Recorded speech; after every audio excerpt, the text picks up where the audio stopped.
So I recently decided to revisit an old project that I did about 15 to 20 years ago, and I thought I would share it with you guys in case it helps inspire you to revisit old projects as well. The thing I really like about this project is that it reminds me of the importance of doing an ongoing series over a period of time. So the project that I did is on the Salton Sea. And I visited the location about 4 or 5 times over the course of 4 or 5 years. I don't remember the exact, I think it was 5 times.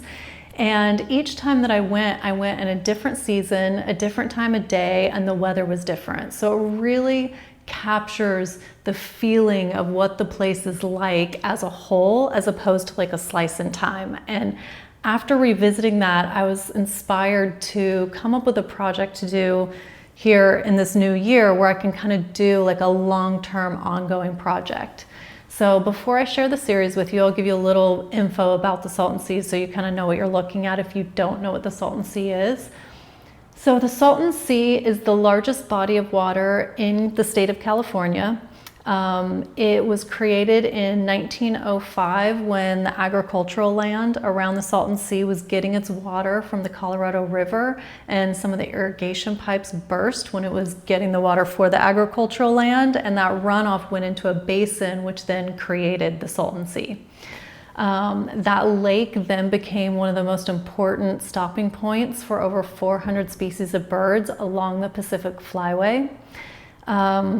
And ended up becoming in the 1960s and 70s kind of a hot spot for people to get away from the city of Los Angeles and go on vacation. So kind of like Palm Springs is now, is what the Salton Sea once was. So people would go out there and go jet skiing on their boats, and there were cafes and restaurants and hotels, and it was like the vacation haven for the city. Unfortunately, in the 90s, a bunch of birds died from avian botulism, and then a whole bunch of fish also ended up dying off because as the water started to evaporate from the Salton Sea, the salt content got more and more dense, and then it created die-offs from fish, and apparently there's like exposed playa in the sea that also created die-offs, and so the whole area became very unpleasant and undesirable. So once like highly desirable place became very undesirable because it kind of just smells like dead fish. Like the whole time I was photographing the series, it smelled really bad. The area is going under restoration now because there have become pockets of land just outside of the sea that are becoming like important wetlands for the birds. So there's a lot of conservation going on, like wildlife conservation.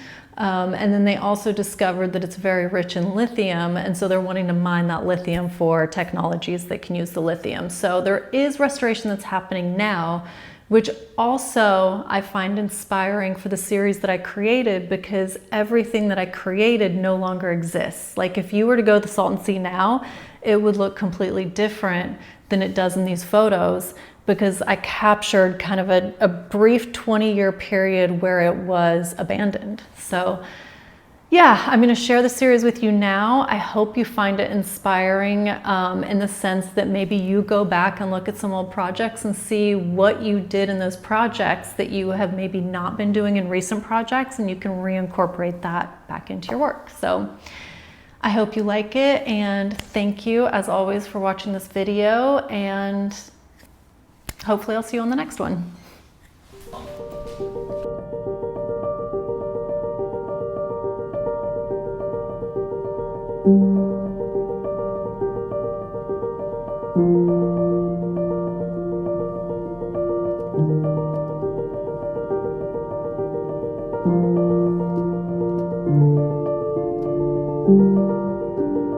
Thank you.